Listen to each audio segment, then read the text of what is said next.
Oke, halo semuanya. Kali ini kita akan coba bedah salah satu ide paling gila dari abad ke-20, Simulacra and Simulation-nya Jean Baudrillard.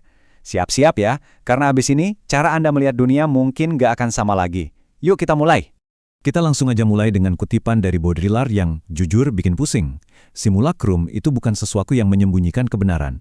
Justru kebenaran itulah yang menyembunyikan fakta bahwa kebenaran itu nggak ada. Nah loh, gimana ceritanya kebenaran malah menyembunyikan ketiadaan? Ini dia teka-teki yang akan kita pecahkan bareng-bareng.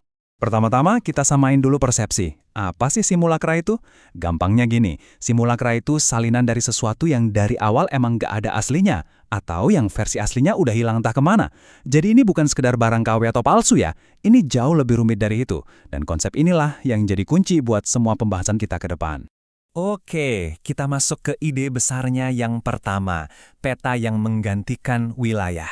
Ini metafora andalan Baudrillard buat ngejelasin gimana model-model tentang realitas, ya kayak peta itu, pada akhirnya jadi jauh lebih nyata, lebih penting daripada realitas itu sendiri. Dulu, ada cerita fabel dari Borges tentang sebuah kekaisaran yang bikin peta saking detailnya sampai peta itu menutupi seluruh wilayah aslinya. Keren kan? Tapi Baudrillard bilang, zaman sekarang kebalik, peta justru dibikin duluan sebelum ada wilayahnya. Coba dipikirin, profil media sosial kita yang super rapi itu. Itu kan bukan lagi cerminan hidup kita, tapi malah jadi cetak biru buat hidup yang pengen kita pamerkan. Jadi, simulasi sekarang bukan lagi meniru dunia, tapi dia yang menciptakan dunia kita. Nah, disinilah kita sekarang. Selamat datang di hiperrealitas. Ini adalah dunia yang kita tinggali, sebuah kenyataan yang lahir dari model-model tanpa asal-usul, tanpa koneksi ke dunia yang katanya nyata. Sebuah dunia di mana salinan terasa lebih asli dari aslinya, dan pengalaman simulasi terasa, ya, lebih memuaskan dari kenyataan. Terus, gimana ceritanya kita bisa sampai ke sini? Nah, Baudrillard punya pemetaannya sendiri, yang dia bagi jadi 4 fase. Anggap aja ini kayak cerita perjalanan sebuah gambar. Dari yang awalnya jujur, sampai akhirnya lepas total dari realitas dan ya nggak berarti apa-apa lagi. Gini deh, biar gampang. Fase pertama, bayangin lukisan pemandangan yang persis sama dengan aslinya. Itu salinan yang setia. Fase kedua, mungkin foto pemandangan yang udah diedit habis-habisan. Dia menutupi atau mengubah kenyataan. Fase ketiga, bayangin iklan liburan mewah yang ngejual gaya hidup yang sebenarnya nggak nyata. Dia menutupi ketiadaan. Dan fase keempat, yang terakhir, ini dia puncaknya. Gambar buatan AI atau karakter di video game. Dia nggak punya hubungan apapun sama dunia nyata. Dia adalah realitasnya sendiri, murni simulacrum. Nah, disinilah letak perbedaannya yang paling penting antara representasi dan simulasi. Kalau representasi, itu masih percaya kalau ada hubungan antara tanda sama kenyataan. Tapi kalau simulasi, wah, dia lebih radikal lagi. Simulasi bilang, seluruh gagasan tentang representasi itu sendiri ya cuma simulasi juga. Di titik inilah, semua aturan mainnya berubah total. Oke, teorinya mungkin kedengeran agak berat dan abstrak ya. Makanya, yuk kita lihat contohnya di dunia nyata. Contoh pertama kita, sebuah tempat yang mungkin nggak pernah Anda sangka-sangka, Disneyland. Bagi Baudrillard, ini bukan cuma taman hiburan. Ini adalah sebuah ilusi super cerdas yang menyembunyikan sesuatu yang jauh lebih besar. Pertanyaannya mungkin terdengar aneh banget ya. Kenapa justru Disneyland yang disebut sebagai Amerika yang sesungguhnya? Menurut Baudrillard, jawabannya bakal bikin kita kaget dan sekaligus membuka mata kita tentang dunia hiperrealitas yang kita tinggali. Jadi, begini intinya.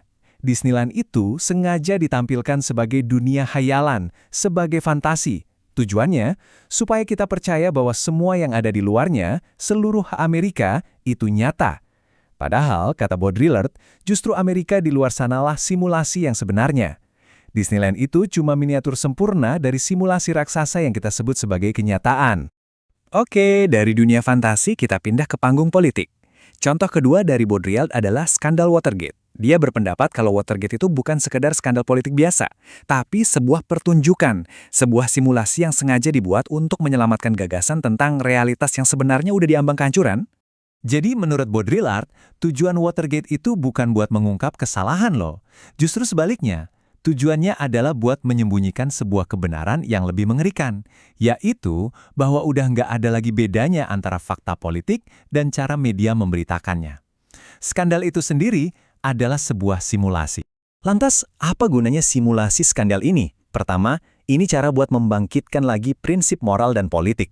Seolah-olah bilang, tuh kan, sistem kita masih berfungsi. Kedua, buat muatin keyakinan kita kalau kebenaran itu pasti bisa terungkap. Tapi yang paling krusial, semua drama ini sebetulnya menutupi fakta kalau politik itu sendiri mungkin ya cuma simulasi kekuasaan. Jadi, dengan menciptakan skandal, sistem ini pura-pura menyembuhkan dirinya sendiri, padahal sebetulnya dia cuma memperkuat ilusi tentang dirinya.